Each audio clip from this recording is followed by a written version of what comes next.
Coming up on the Game Plan with Ron Rivera. Coach and I highlight some playmakers from this season and talk about what to expect from Miami head coach Mike McDaniel. Later on, we'll hear from some Washington legends about how to bring a win to FedEx Field against the Dolphins. It's your inside look at the game plan, and it starts now.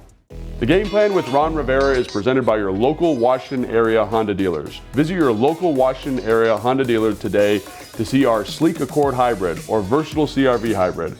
Contact your local Washington area Honda dealer today for a great deal on the Honda for you. And by the Maryland Lottery Fast Play Games. Play fast, win fast today. Please play responsibly. Welcome to the Game Plan with Coach Ron Rivera. I'm Logan Paulson, super excited here on game day to be talking some football. And now, not only the head coach, but also the defensive coordinator. How does that process change your week, right? Now that you're, you're laughing. I'm sure it's a big difference. It is. I mean, not only some of the things that I do as far as the head coaching duties, but now I've added on to some of the things that I'm doing with the defense.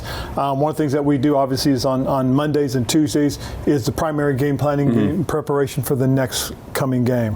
And so, my last few days have been pretty busy. You're not getting a lot of sleep, I bet. No, not yet. But I'm sure you get to work and interact with the players a little bit more, which is something that you probably enjoyed and probably missed out on. It is. And for the most part too, I'm not managing like I used to. A lot of things that I put up with the first 3 years, I no longer have to worry about. New ownership's coming in, taking a lot off the plate for me, thank goodness. And now it's just an opportunity to get back into coaching and hands-on a little bit more with the players. And you picked a tough week to come back and be the defensive coordinator. This Miami offense, has a lot of things going on. How do you prep for a group like this? Well, the biggest thing more than anything else is really just trying to recognize and understand the types of playing personnel groups that they use. Okay, they're a 21 personnel group, first and foremost. That's probably their first primary one. And so for people who don't know what that is, that means they got a fullback, which is a little unusual now, right? It's very unusual. They use two backs. They use a running back and a fullback. They've got a tight end, two wide receivers. That's their primary offensive group. Then they come out what we call 11 personnel. Okay, one back, one tight end, three wide receivers, and then they come out and they'll do what we call 20-21 pony. Instead of a fullback, they take the fullback out and put a running back in. So you got two running backs, a tight end, two wide receivers. So anyways, once you figure out what their personnel groupings are, now it's how do they use those groupings? What are the formations? Okay, and out of those formations, do they shift, do they motion, how we want to handle that? And then after that, it's now what plays are they running? Yeah, and so one thing that sticks out to me when I watch this group is how they attack the linebackers. And I know you played linebacker. Do those guys have to kind of put on their big boy pants this week and get that done, or is there how do you make their life a little bit easier? Well, the biggest thing is that they obviously they always got the big pants, big boy pants on. But the big thing that they really have to understand more than anything else is what are they trying to build? What are they trying to create? Okay, with all the shifts and motions. Yeah. Okay, are they trying to build a certain formation to run a certain play? Are they trying to create some sort of angles for the blockers? Are they trying to outflank you? Are they trying to get you to move a little too far one side to create that positive angle for the cutbacks? So again, just understanding what you're going to get from all those shifts and motions and those different personnel groups that they use. Yeah, it's going to be a big lift, Coach, but I can't wait to check it out today. It's going to be a lot of fun. All right. Let's take a look at this week's Commander Spotlight presented by Northwest Federal Credit Union, the official credit union of the Washington Commanders. One of Washington's playmakers against the Cowboys was linebacker Cody Barton. Let's take a look at his numbers from last week against the Cowboys. Barton led the team in tackles, putting up 6 combined tackles, 4 solo tackles, and 1 TFL. Let's fire up the film room presented by the Maryland Lottery Fast Play Games. Play fast, win fast today. Please play responsibly. All right, Coach, I know this Dallas game wasn't the most fun game in the world, but there were some guys that I thought that did some good things, right? And like every game, there's those opportunities, and this is a play that I think everyone remembers here. Nice corner here by Curtis. Great throw by Sam. We've talked about Sam a ton. We've talked about Curtis. 100-yard game. Great job by him. Great throw, great route, all those things. But guys that I think people forget about are these guys up front, right? And I think they did some really nice stuff in this game and in the back, too, in terms of protecting. One guy in particular was Sam Cosme. I thought he did a great job playing physical, being a good athlete, and love this rep here with him one-on-one with Micah Parsons. Well, the real nice thing is, again, what we have is, they're mugging the front and they're bringing pressure. So for the most part, they got a bunch of singles, okay, and a couple of really good things happen in here. Okay, first of all, the way, for the most part, the offensive line steps up and gets their men, but also the way we step up with our back to help seal it. Love the back stepping up. I mean, it's great because, he's a guy everyone talks about, converted wide receiver. Really nice physical job here because what they're trying to do, Coach, and know this, is they're trying to run this pick stunt here to get this center in isolation, and the back needs to be physical, take the air out. Great job allowing Sam an opportunity to step up and throw this ball. Leads to an explosive play. Really nice work. And the other thing I love here is we're getting stuff targeted, right? You know, Tyler's in here. He's like, hang on one second. We got to make sure we're accounted for correctly.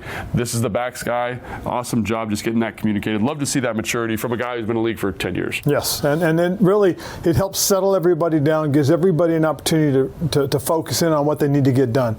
You know, and again, probably the only real big mistake here was, you know, Chris Paul gets a little bit over his toes with his body instead of keeping his weight back and staying balanced, you know, and make this an even better pocket for Sam to step up and deliver a good ball. Yeah, but he's got that ability, Sam, that quick release, that explosive arm. And you want to talk about Chris Paul, man. Like, there's a lot of good stuff on this play. Chris Paul does a good job. Bates does a good job. Cosme does a great job with his vision on the double team. This is that counter play, and it's love to see the physicality here of everybody involved. Bates, you know, ripping number 11 to the ground here. Nice job. And then big Chris Paul, man. He's a big guy, making some space here, and then easy money there. But it's all these guys working together up front to get this going on. And let's talk about this front side double. Like, they are doubling here back, and he gets caught up in the wash. Way to be patient here and just make sure we've built a wall. We've built this beautiful alley here. Guys doing what they're supposed to do. Absolutely. That's what you're looking for as far as those things are concerned, is how do you build the alleys? Well, being physical at the point of attack, winning, and again, nice job by Bates. Yeah, great job by Bates. Helping sealing one of the better players in the league, bringing him down inside. But then again, Chris and Logan both sealing, and look at the natural lane. Yeah, great job. And then B-Rob, you know, he's got that vision, especially in the gap scheme stuff. Very comfortable there. Yo, you want him over there? Just keep going straight. I hate the fact that he cut right into the tackle. Yeah, a lot of grass there when you look at it from this way, right? Let's go over there and score a touchdown. But he's been doing a good job for you. Love the physicality up front. And also, Coach, I love the athleticism, right? Because a big part of this offense is the screen game. You need guys that can get out and run. And I just love to see a big guy, you know, Sam 6'6", 305, 310, getting out, getting in space, and working to finish. That ends up being a first down there for you. Love the strain. And that's exactly what you need, is you need guys that can run. You know, actually Sam's a little bit bigger. He might be a little upset that you only gave him 310. Oh, come on, yeah. Oh, yeah. He's a large individual. He's running at about 325 right there. Yeah, getting out there and putting his hands on some little guys. Another guy that I thought, you know, nice to see back out on the field was Cody, man. Did a lot of really good stuff, made some nice splash plays. And this one, I love just seeing linebackers be decisive to fit the run. Yeah, and the hard part is, you know, we missed Cody for 4 weeks. But again, he's a little rusty, came back in and settled in very nice and played a really good game. Yeah. The biggest thing there, most anything else, and to be quite honest with you, he over-adjusts on the motion. What he needed to do was just pop his feet, get to probably to the A-gap, and then settle, and then come downhill. He did got there even sooner. Yeah, and you know, like you said, playing that pre-snap stuff, super important, but love the fits there.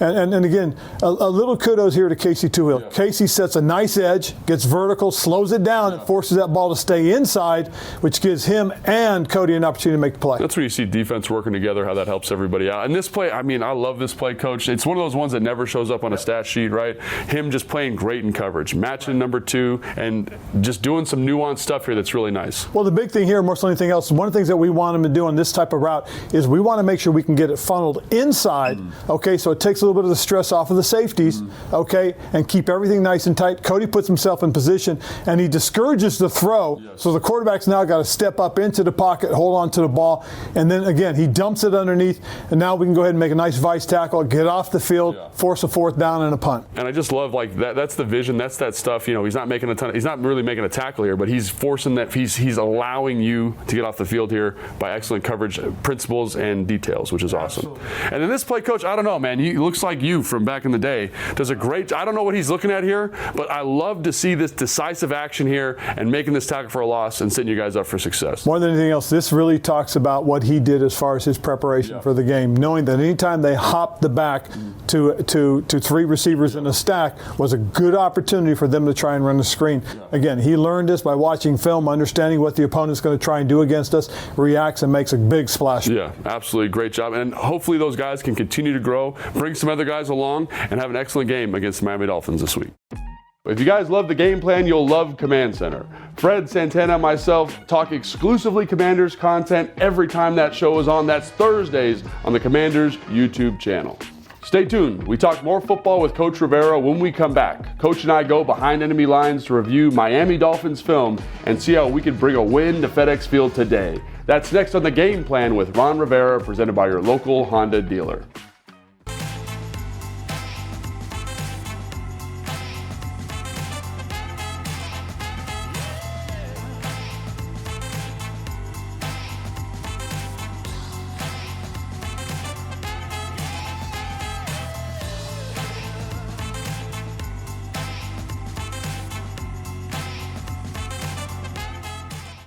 Join the ranks of the 2024 Commanders season ticket members now. Guarantee your place at FedEx Field for the 2024 season for just $50 when you place a deposit. Commanders season tickets include tons of benefits, like year-round events just for you and 50% off game day concessions. To discover more and secure your spot in 2024, visit commanders.com/deposits. Welcome back to the Game Plan with Ron Rivera. Time for the Rivera Review, presented by DC Prime, Loudoun's premier steakhouse. For dinner reservations or private dining, call 703-840-2099. All right, Coach, so we got the Miami Dolphins, and the first play we got up here is a run play. And I think one of the things about the Miami Dolphins that is undervalued maybe is how efficiently they run the football and how they game plan their runs.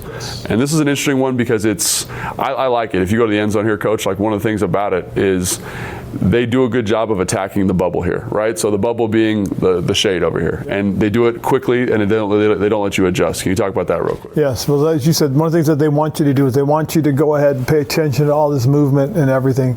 And what they want to happen is they want to try and get you out of position so they can create the angles for the blockers. I'm so glad you mentioned the angles because I think this O-line is okay, but not great. But they make them great by allowing them good opportunities here, right? Well, without a doubt. I mean, because if you look at what happens right now, this movement, okay, even though you see Buffalo adjust, they're not adjusted to the speed of the movement. Correct. Watch how the tight end gets over here and he outflanks the linebackers on the right side right now. See, so now they've already created the crease. Now all they have to do is seal it, and he's off to the races, and that's exactly what happens right here. Again, got a little bit of an angle. Okay, the tight end gets a hand out, which kind of influences the defensive end. The defensive end steps inside for whatever reason, but helps influence them, helps the tackle overtake them. So right now they've got the C gap. Okay, then what happens is because the linebacker had to react to the speed of the tight end coming across in motion, he gets wider than needs to. The tight end creates an inside angle. Now you've got a natural running lane in the C gap, and then they seal the middle linebacker. Yeah, and as a tight end, I know like this is the angle I'm looking for on this like triple block, this first combination here, is if I can go straight up the tracks here, I'll be all right. You know what I'm saying, in terms of making a wall here. So I think that's something you got to account for. You mentioned speed of the motion, right? And also kind of how they create the angles. Like, what do you tell the linebackers in that kind of situation? Right. Well, for the most part, it's just, again, what am I anticipating because of the motion? Well, if I put myself in position where I can adjust to the motion, I will. So what we really want to do is, again, if we have to move, the thing that you want your linebackers to understand is my movement has to take me to where my coverage is. Okay, so if I know that guy moving and him getting outside becomes my responsibility in coverage, I'm going to go with him.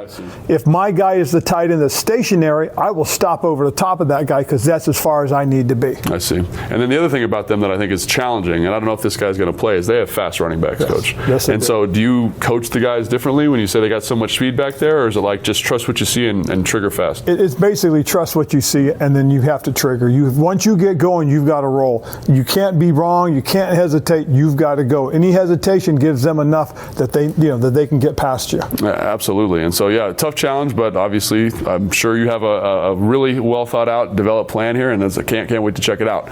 The other play that I think they do a lot of is they kind of got this kind of keeper, RPO, play action stuff that they do, and it just seems to put the linebackers and the defensive line in conflict all the time, and Tua's got such a great release. Yes, he does. He's got a very quick release. Again, one of the first things that we talk about, again, is exactly what happens with the motion. Okay, again, they get outflanked right from the beginning. Okay, so they're outflanked. Now what happens is because of the action and because they're outflanked and they're not patient, now what's happened is they've created the natural throwing lane. Okay, the right nickel. Okay, or number 5. If I think he's a linebacker. Actually, to be honest with you, he's in a position where again he's not going to help once that receiver clears him. So watch as the receiver clears his depth.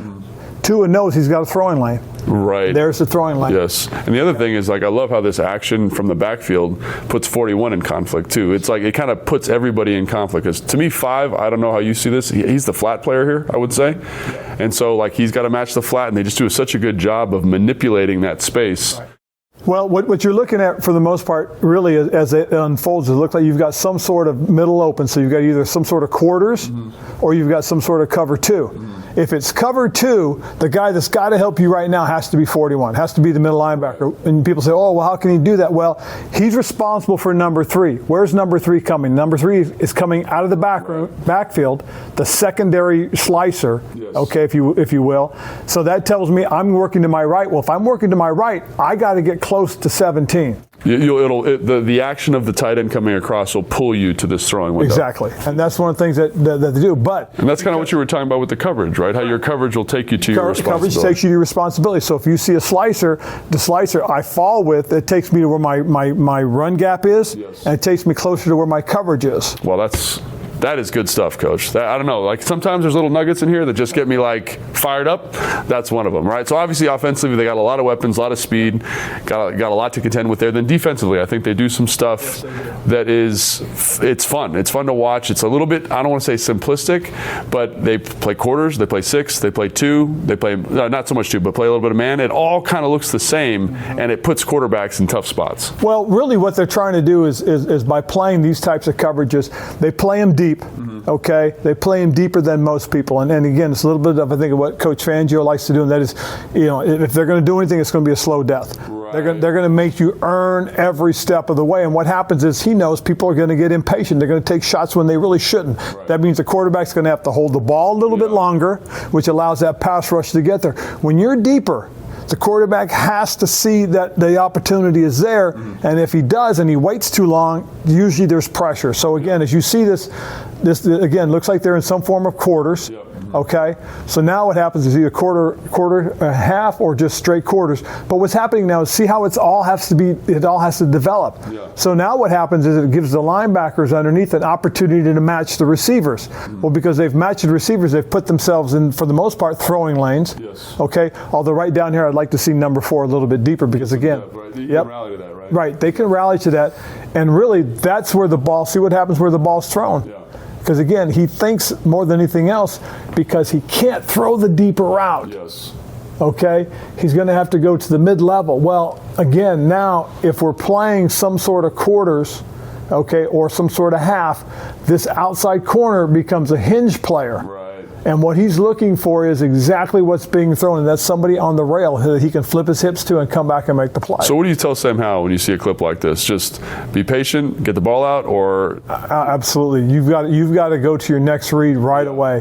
Okay? And what happened was the decision to throw this ball, okay, was not what you would have wanted. What you would have really wanted was for him to really, if he's going to throw it, he should drive it. Yeah, right. Get the, what is it? Golf. I don't know golf terms very well, Coach, but I'm sure there's a term there, right? Get the air out of that thing, get that ball right down into that green. Yeah, absolutely. And again, it's one of those things we talked about earlier about layering passes. On this one, you don't want to layer this pass. You want this pass to be thrown on the line. He's got a clear throwing lane right there to the sideline. And again, it's a heck of a play. It's a great design in what they're doing as far as their coverages are concerned. Yeah, and so if you go to the end zone real quick, so obviously they got some guys in the back end who know what they're doing, are really confident. This number 94, man, he's pretty good, and they create a lot of pressure off of these ET stunts. How do you get the offensive line ready for something like this, and what makes this execution so effective for number 94 here? Well, really, what really has it is, again, first and foremost, is what the nose does. Okay, he occupies both the center and guard. Okay, he gets the center's attention, and he doesn't see the pick coming. Secondly, what happens is 94 does a great job of making the right guard stop his feet. Okay, which he shouldn't. Okay, and he should keep retreating and then snap this guy over to his side. If he can push him a little bit harder and keep him flat, now the center can now absorb him and stay in front of him, and then the right guard should be able to pick 92 up on the twist. And I also see that too, and I'm like, the guard is setting for so much width here. He's kind of almost inviting this. But yeah, just making sure guys are aware of that, because Wilkins is a pretty good football player, and they get a lot of pressure by not blitzing a lot because of stunts like this. So just making sure you're ready to rock. And again, it goes back to the fact that they play their coverages a little bit deeper, and teams that want to throw the ball down the field become impatient. And if that happens, what happens is the pass rush gets there.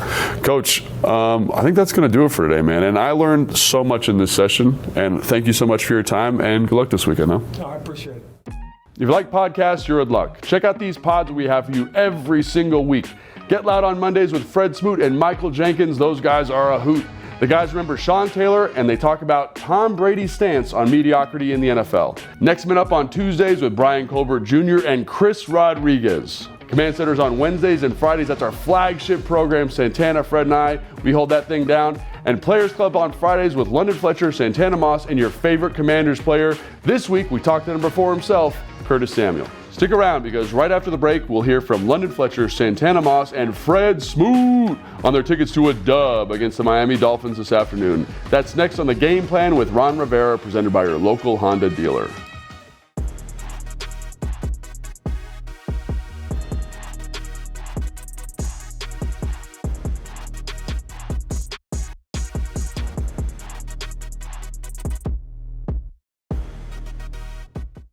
Welcome back. It's time for some healthy competition presented by Ortho Virginia, official orthopedic and sports medicine partner of the Washington Commanders. Here's a look at the competition today for the Commanders. This will be the first meeting between Miami and Washington since 2019, when Washington won 17-16. Here's what Coach had to say about the Dolphins this week. The way we're going to look at it, obviously, is, this is a very diverse offense, very well coached. They play fast. They've got good skilled players. And, we've got to be able to handle certain things that they do, and play it to the best of our ability. We have more Commanders coverage coming your way today. Don't forget to tune in to the Command Center Game Day live at 11:30 a.m. with B. Mitch and Santana Moss live from FedEx Field. And Command Center post-game live immediately after the game with B. Mitch and myself breaking down whatever happens in this game. You can find the live shows on Commanders, YouTube, Facebook, and X. It's time for your ticket to a dub, presented by SeatGeek, the official primary ticketing partner of the Washington Commanders. Let's hear from my Command Center guys on their tickets to a win. When I look at this game and a ticket to a dub, first and foremost, we got to be able to get pressure on Tua. It starts with getting pressure on Tua, because if you don't get pressure on him, you got Jalen Waddle, Tyreek Hill. Those guys are too fast to just let him sit back in that pocket. Getting a lot of pressure on Tua. That's the key to this game. And that's one of the things I alluded to earlier, talking about getting pressure on him, but not only pressure, but having those guys on the outside. You got to be disruptive to those guys. Press man. Aggravate them enough to where they're off their spot. They're not getting to their spot fast enough, because we know this offense, I played here before, they want to throw blind. They want to throw to those spots that drift, what I mean? They want to show those actions and be able to throw that, throw the ball around the field blind. So you have to disrupt those guys on the outside. So now Tua have to tuck the ball and find someone else. London, let's be honest. Anytime we played a team with number speedsters, how do you beat speed with physicality? Like the most physical team on the field has to be the Washington Commanders. And how do you do that? You do that in the trenches. One thing you can't do is just let Tua sit in that pocket. You cannot do that. You cannot let Mostert get off tackle. You cannot let these guys get on the second level. And the way that you do that is you play on the other side of the football. And the only way you do that, you might have to add some people to the blood. But you can play some coverage and play some zone and still get the same thing. Now, we also, offensively, we have to control the time of scrimmage. We have to win the time management. Make sure they sitting over there watching the game. We win time of possession. We win this game. Those will be the keys to the ticket to the win. All right, Coach, got the insight from the Masterminds there. Anything that they said that you liked? Oh, absolutely. I don't disagree with them.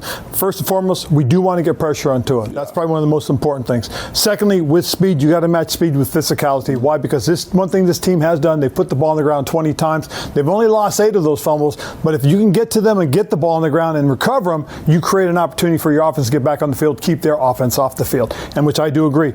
The more we can keep their offense on the field, the better it is for us as a football team. Absolutely, and you've got to run the football a little bit if we're going to get that done. That's going to be exciting to check out today.